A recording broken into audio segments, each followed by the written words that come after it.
Thank you. Thank you. I got you. Yeah, you mind if I put my grandma here? Awesome. You guys are a great audience. One more time for your hosts, ladies and gentlemen. Yeah, one more time for all the comedians tonight. And one more time for yourself for being here, for sticking around. I appreciate that, though. I gotta say, though, it's nice to be here, though, in America. America, right? Land of the freedom of the weird. It's getting weird and creepy out there, right? A lot of creepy people walking around. This summer, we got invited to a bar. Me and my girlfriend, we got invited to a barbecue. And when we showed up, these guys were barbecuing a tiger. Yeah, a tiger. I did not partake, but I did ask how it tasted. This guy was like, "Oh my God, it tastes great!" What is he supposed to say? Right now, it tasted like lamb. It wasn't so bad. Silly jokes. Speaking of animals, we have to address the elephant in the room. We got to talk about our political climate, and we got to talk about what happened this summer. The shooter. Everybody was freaking out about the shooter, right? Oh my God, he's a Republican. Oh my God, I just knew he's a Democrat. I was thinking, oh my God, thank God he was white, you know? If he would have been from El Salvador, I would not be here today. No, man, no. It's crazy out there, man. When that happened, I was with my girlfriend and I was like, see, honey, Latinos, black folks, we are doing great. We're not playing that type of game, you know? This is a crazy fucking game to play. If we played the game, that would be a very bad game for us, you know? They would eliminate us. I'm doing great. I completed 25 months of sobriety. No drugs, no alcohol, no crazy Latinas, no crazy redheads. I'm sorry if you like redheads or if you're into redheads, but red hair, red flag. Red hair, red flag. The writing is right on the wall, okay? All my friends and family, they seem to think that I go to AA. Hell no. I went into AA one time, against my will. As soon as I get in there, some creepy dude just comes up to me like, creepy people go weird, so you guys know. This guy is like, hi, I'm Tommy, what's your name? I was like, oh, hi, I'm anonymous. It says it right at the entrance, dude. And you broke rule number 1 of Fight Club, you know what I mean? Thank you for getting the reference. We gotta say it like the Latinos, we gotta say that we are, because we have the inner Chewbacca with us, right? Sorry, I digress. In AA, it gets better. In AA, they ask you to gather and do a circle. Clearly because they can ask you to gather and do a line.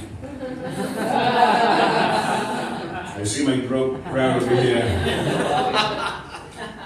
In the circle, they ask you to share your creepy life, and they ask you to share how you got there. When I was in the circle, they were asking me creepy questions like, did you hit rock bottom? I was just like, no, dude, I hit a fucking stop sign, man. The thing is, I got out of the car and I started to fight with the stop sign. This guy, did that happen to you as well? You seem to laugh at it very much. I got out of the car. I was like Tony Montana in the movie Scarface. I was just like, you're hard to cover and you got them all. It was an embarrassing and creepy time in my life.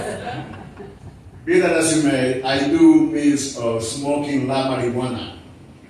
Yeah, I call it la marijuana because that's what my grandmother used to call it. Every time I went out, she was like, Guillermo. That's my undocumented name. She was like, Guillermo, whenever you go out, don't you ever smoke la marijuana. You are going to end up crazy like your Uncle Ruben. I was always like, thank you, Grandma. However, Uncle Ruben smokes el crack. Okay? I'm glad you guys like that one. Because my Uncle Ruben hates that fucking joke. I posted that joke on my social media. A week later, I get a phone call on a Friday night at 2:30 in the morning from my Uncle Ruben. He's like, hey man, why are you telling everybody that I smoke crack? First of all, it's el crack. It's a joke.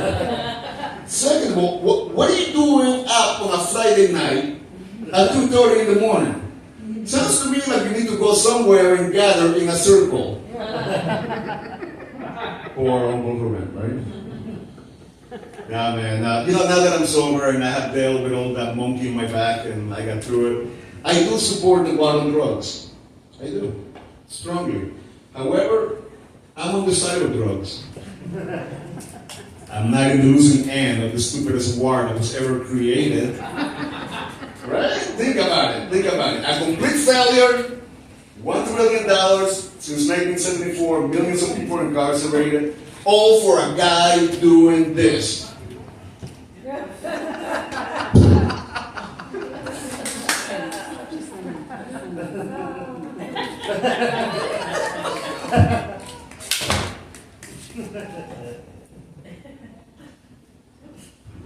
$1.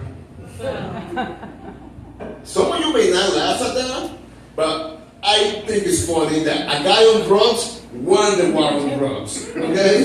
It's just that simple. There's no follow-up to any of that. I need a drink.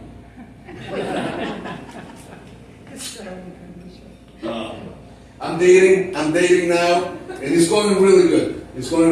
Yeah, it's going really good. Because I found the secret to dating. You have to play the game. The name of the game is called, I truly love you for who you are, but I wish that you were different. They will ask you to do things that are not within your essence. I'll give you two examples. I used to date this woman. She was always nagging. You have to meet my family. I did. And her husband hated me. I got the fuck out of there, man. I couldn't deal with his negative energy. You know? So, example number 2. The woman I'm dating now, I gotta protect her name. We are gonna call her Susan Elizabeth Williamson, aka La Gringa. The other day she calls me, and she's like, Guillermo. I'm like, oh fuck, here we go again. She's like, Guillermo, tonight I want you to make love to me in Espanol. Make love to you in Espanol? What am I supposed to do? Be naked with a sombrero and maracas? Arriba! Mucho caliente. Yo quiero Taco Bell. Dame tu cuerpo alegría, más que ese que hey, what are you supposed to do in those moments of making love? You know when you start to focus and your breathing changes? What does she expect me to do? Like,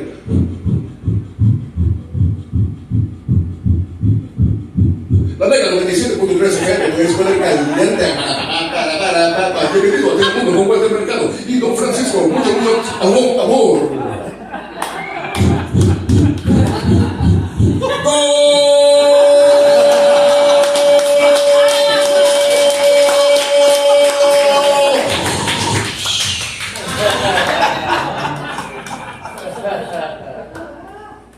Thank you. Again, it's a weird game to play. The ultimate goal that women have is for us men to cry. Ladies, don't lie. You guys want us to be vulnerable and cry. Women are like Terminator in Terminator 2. Remember Terminator 2 at the end? Now I know why you cry. That's what women want. 90 days into the relationship, they're going to be lurking like a tiger at the prey. Just like, cry.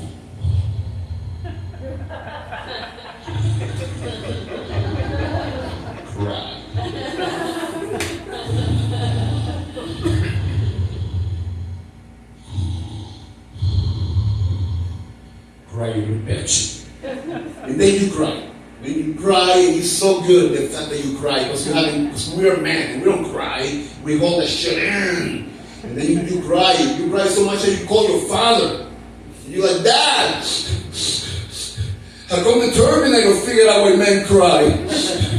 But you never did. And she's just gonna be there looking at you from a distance while you're calling your father, and she's telling herself, this relationship is gonna be great! It's no more jokes about relationships. We're through with that, man. You guys happy? You guys happy? You guys have a fun time? I'm happy. I'm happy because, the shooter was white. Imagine if that shooter would have been a Latino. Imagine the meeting at the Pentagon. Harris, the insurgents, they all look alike.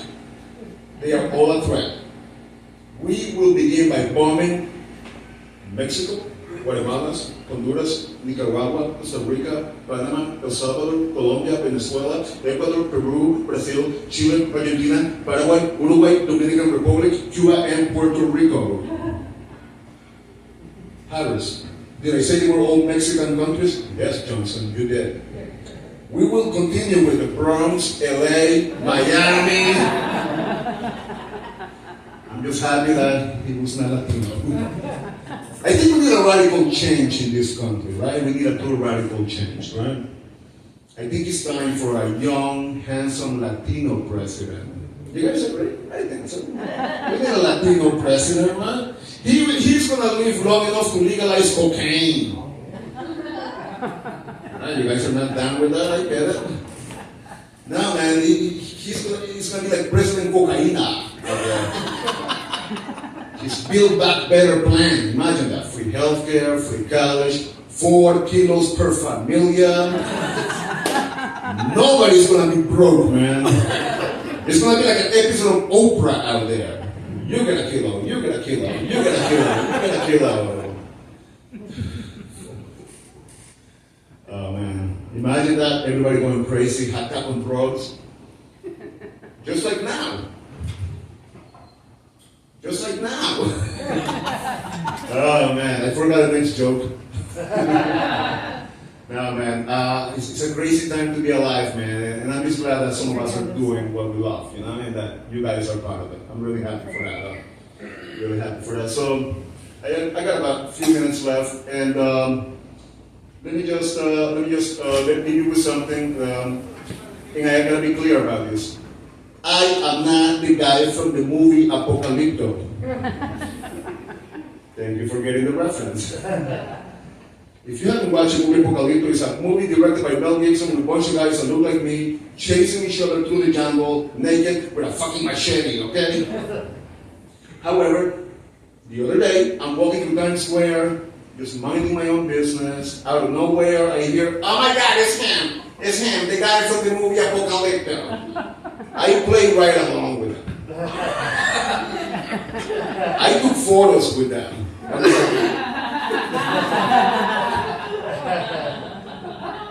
One of them said, can you please get into character? I chased him to Central Park for 2 hours. They were all flabbergasted.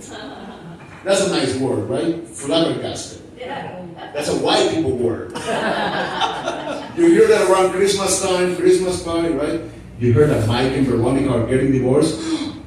Flabbergasted. Why? Because Mike barbecued a tiger. I'm double flabbergasted. I say white people word because I'm Latino.